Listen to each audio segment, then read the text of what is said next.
In this project, we work with an analog signal composed of three harmonics of a square wave, each one with an amplitude of 10. The main objective was to analyze the performance of a digital communication system using BPSK, modulation, and frequency hope spread spectrum transmission under different channel conditions.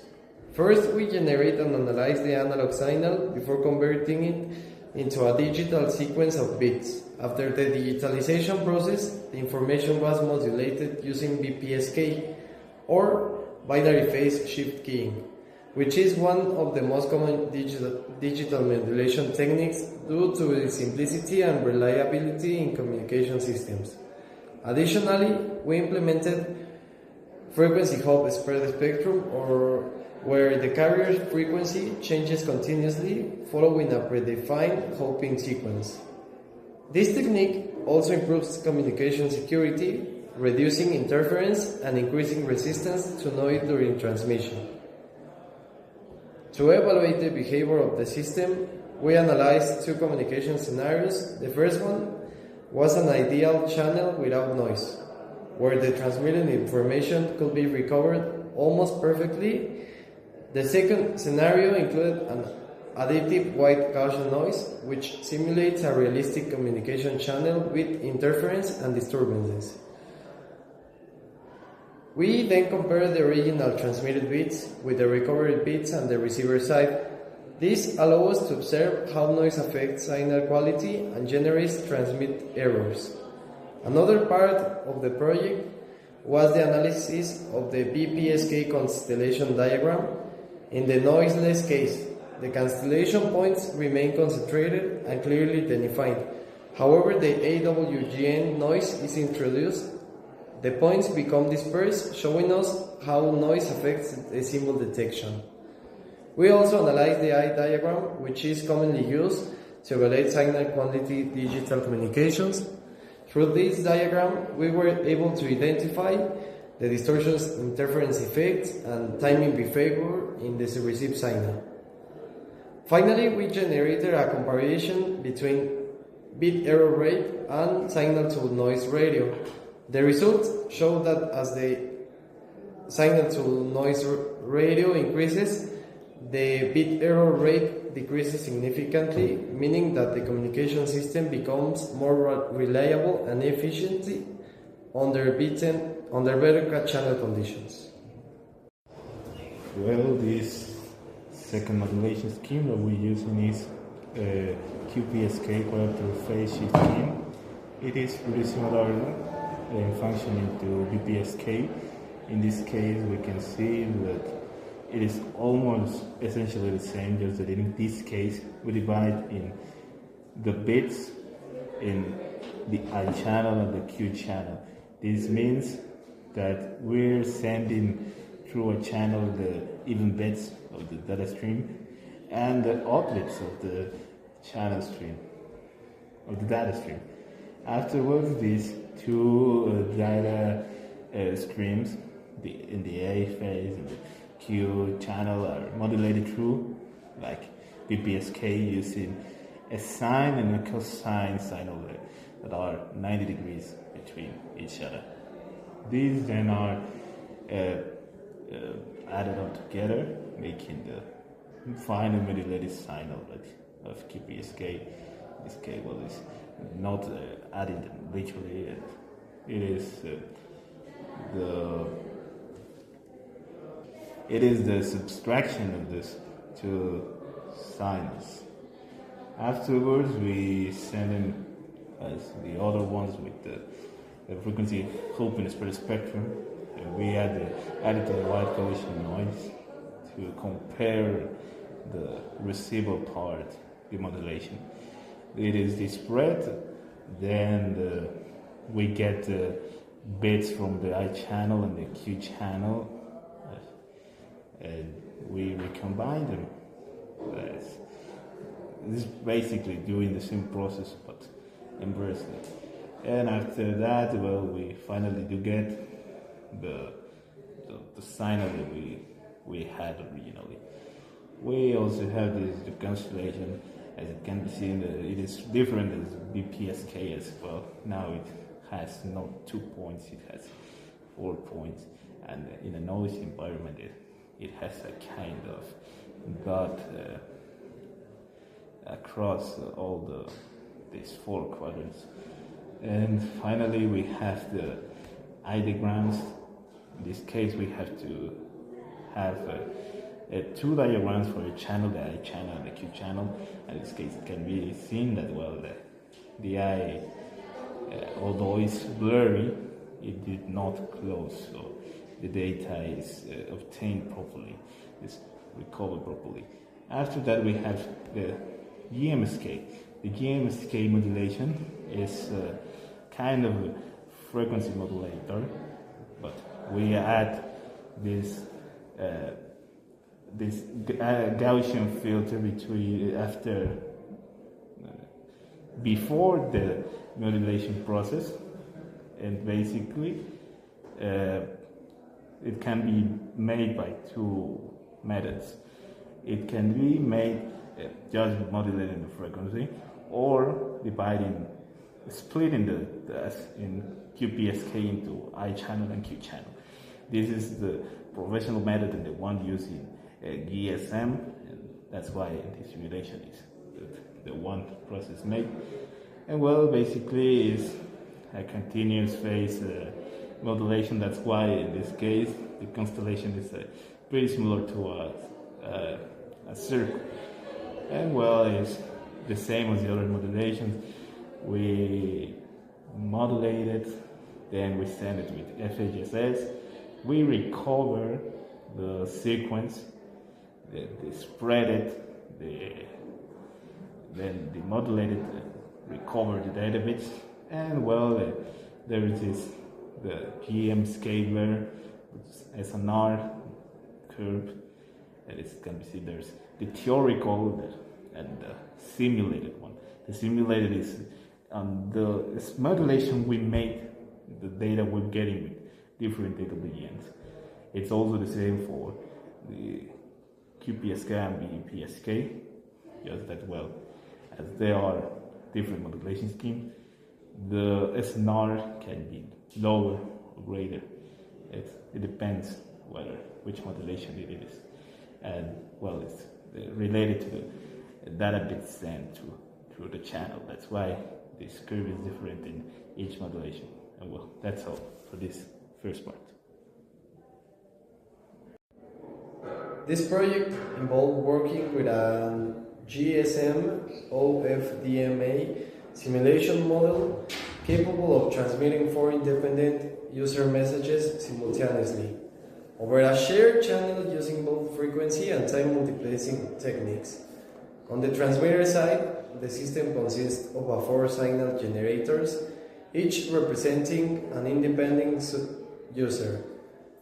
These signals pass through a combiner subsystem that groups them and routes them toward 2 carrier frequencies, one of 100 MHz and another of 400 MHz. For each carrier, a multiplexer controlled by a clock signal activates only a message at a time, implementing a time division multiple access scheme known as TDMA. Each active signal is then modulated in frequency using an FM modulator and filtered through a bandpass filter to a limit in the spectrum and prevent inter-channel interference. The 2 modulated and filtered carriers are combined through a summation block, producing a composite signal that represents the shared transmission channel. On the receiver side, this composite signal is split into 2 paths, each filter as its corresponding carrier frequency. FM, the modulators recover the baseband signals, and clock-driven switches route each message to its correct output, implementing time domain multiplexing. Finally, delay blocks compensate for processing induced timing offsets, ensuring the received signals are properly aligned with the original transmitted signals. Well, for the part B of the second experiment, were implemented 2 digital modulations. the frequency modulation and the Gaussian minimal shift keying, GMSK. Both systems were configured under identical conditions to ensure fair comparisons.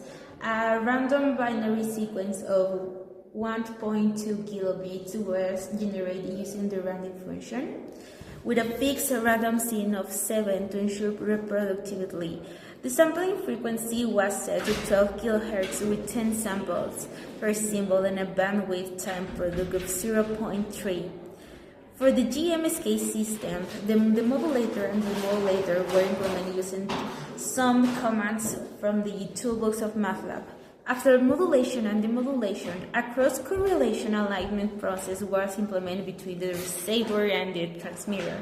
Sequences to compensate for the delay introduced by the Gaussian filtering, ensuring an accurate bit error rate calculation. For the frequency modulation system, a different approach was used. Rather than relying on a built-in FM functions, a symbol-by-symbol modulation scheme was implemented manually. Each bit was made to one of two frequencies. Bits equal to 0 were assigned to a lower frequency, calculated as F0 minus Fdep, which corresponds to 1.2 kHz. Bits equal to 1 were assigned upper frequency equal to F0 plus Fdep, which corresponds to 2.5 kHz, where F0 is 2.2 Hz and Fdep is 300 Hz. The modulation was performed using coherent match filtering approach, where each recent segment was correlated against both reference tones, and the bit was decided based on which correlation was higher. Both systems were evaluated in terms of bit error rate under noise-free conditions. The results confirmed that both GMSK and frequency modulation achieved very low error rates, with Gaussian noise required temporally aligned due to the Gaussian filtering delay, while frequency modulation exhibited direct symbol-by-symbol recovery.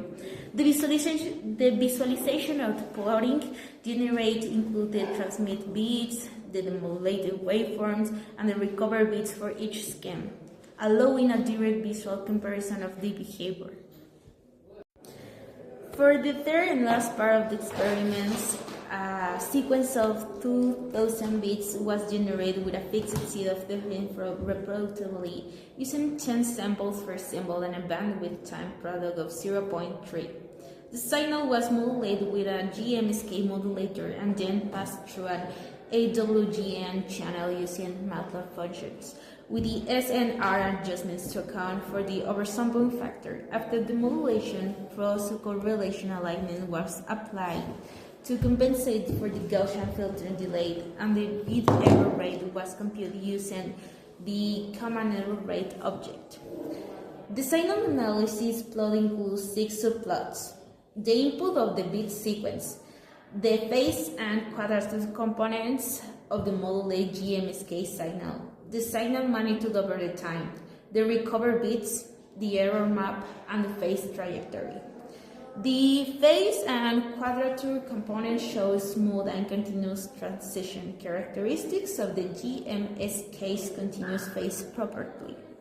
The signal magnitude remains virtually constant, confirming the constant envelope behavior that makes GMSK compatible with nonlinear power amplifiers.